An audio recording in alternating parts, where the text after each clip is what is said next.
Hi, I hope you're having a great day. Well, today I want to talk about one of the primary filtration systems in the human body, and that is your liver. It is extremely important for us to understand that the liver has so many functions in the human body, and it is one of the most abused organs as well. We abuse it with excessive alcohol, with smoking, with our food habits, excessive sugar, and so many other things, including over medication as well as self medication. Now we need to understand that the liver has a primary function of converting toxins in the body into waste materials. It also helps you clean the blood. Liver plays a huge role with fat loss. A lot of people who struggle to lose weight should also look at the health of their liver, because the liver plays a very, very important role in breaking down and metabolizing fat. So if your liver is toxic because of your lifestyle, your food, your habits, and all of these things, your liver spends most of its time trying to clean out toxins and convert them into waste, rather than doing its primary job of basically breaking down fat in the human body. It produces bile. Bile helps us to break down fat in the human body as well. So we need to ensure that our liver is always functioning the right way, and there are certain lifestyle changes that we need to make, and simple foods that if we're having a balanced diet and it includes these foods, it automatically takes care of our liver.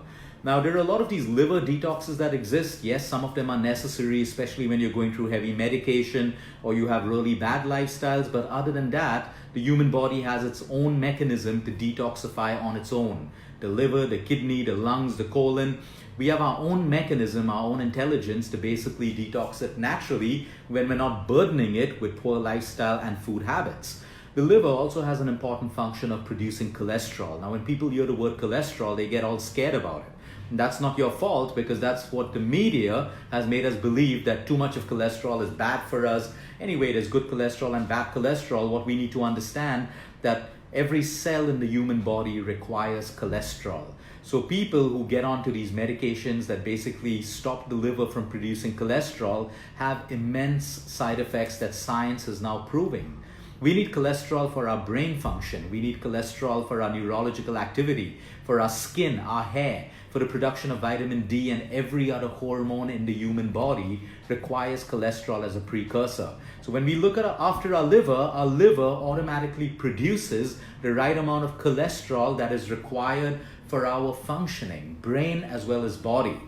Now, what we need to understand is there are foods to help you with your liver, but what we need to also draw understanding too is that emotions also impact the liver.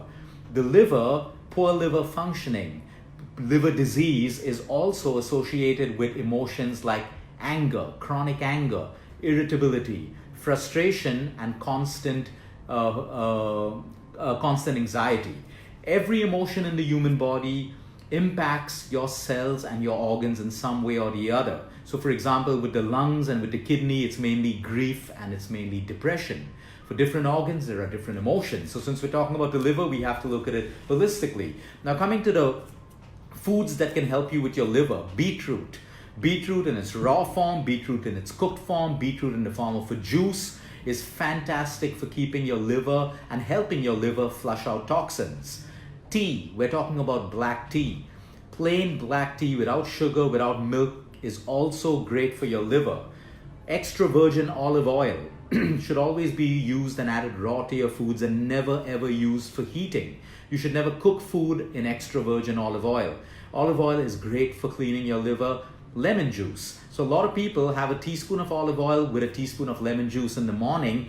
That is used as a protocol to basically clean your liver and help you clean your liver.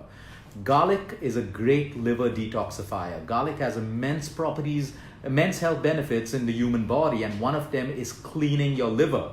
So you can have raw garlic, you can have chopped garlic added to your food, lightly steamed, lightly cooked. The more you fry or deep fry your garlic, the more it loses its health benefits. But if you don't like the taste of raw garlic, a lot of people supplement with garlic oil and capsules because they don't like the taste of garlic. That's also okay, but it's always best that you get your nutrition from natural and wholesome foods. Coffee, plain black coffee, 1 to 2 cups a day is also good for your liver. Now, if you're not a coffee drinker, it doesn't mean you have to start drinking coffee. But if you do drink coffee, note that 1 to 2 cups a day is actually good for your liver as well. So if you don't like coffee, there are all the other foods that we're mentioning. The cruciferous vegetable family, that includes your cauliflower, your cabbage, your broccoli, your kale, your radish, your arugula. All of these sulfur-rich vegetables are excellent to clean your liver. Now remember, if you have a thyroid problem, it's best that these vegetables are lightly steamed, cooked, blanched, or boiled. You don't want to do these vegetables raw as far as possible because they're rich in goitrogens, and that would be bad for your thyroid gland.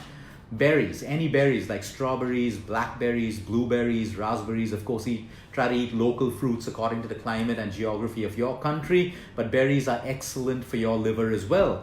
And then we have coconut oil. Coconut oil is a great medium chain fatty acid, or a medium chain triglyceride. It's an MCT, which actually improves and boosts your liver health.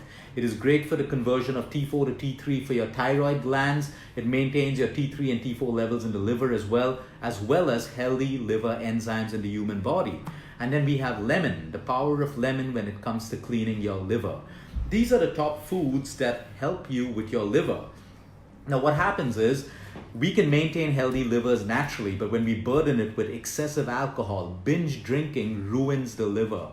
No matter how well you may handle alcohol, your liver is a very small organ and it cannot be constantly burdened with alcohol or peg after peg. So you want to balance that. White sugar again creates inflammation in the human body. It basically disrupts our liver enzymes as well. So you want to keep your white sugar to the minimum, replace it with things like raw unpasteurized honey, pure chemical-free jaggery, date syrups, and all of these things which are not chemically processed. That is a good substitute for white sugar. But the more ultra-processed food that you have, the more processed foods and sugars that you have, your liver has to finally break down everything. Because what happens is, the blood from your digestive system first has to flow through your liver, where your liver removes all the toxins, all the waste, and all of that stuff. So if your liver is constantly doing that job of removing waste and toxins because of our lifestyle and our dietary habits, we reduce the efficiency of our liver, and it doesn't do the other important functions that it's supposed to do. Now, when it comes to supplements, it is scientifically proven that milk thistle can basically reduce inflammation in the liver. There's no evidence showing that it can prevent liver damage, but when you have liver damage, when you have grade 1 or 2 fatty livers, or non-alcoholic fatty livers, or liver cirrhosis, under the guidance of a medical professional, using milk thistle can definitely help. Turmeric or curcumin is also a great spice for the health of your liver. It's anti-inflammatory and it is great for your liver enzymes as well. So if you're eating a balanced diet of Indian food, you anyway have a lot of turmeric added into your lentils, into your dals, and all of these things. So these are some of the things that we have to look at when we're looking at protecting our liver. Also understand that yes, medicine will be necessary for us if we need it. If your doctors put you on medicine, you listen to your doctors, you follow your medicine. But you make lifestyle changes and work with your doctors to get you off those medicines as soon as possible, because medicines are also metabolized by your liver. So your liver gets more and more toxic with the more and more medication that you take. So medication may help your parameters on your blood reports look good, but that doesn't mean you're healthy, and you want to do everything you can to eventually wean off those medicines with your doctors in the loop, because you will take the burden off your liver and off your kidney eventually. Have a great day, everyone. Until next time, eat smart, move more, sleep right, and breathe deep.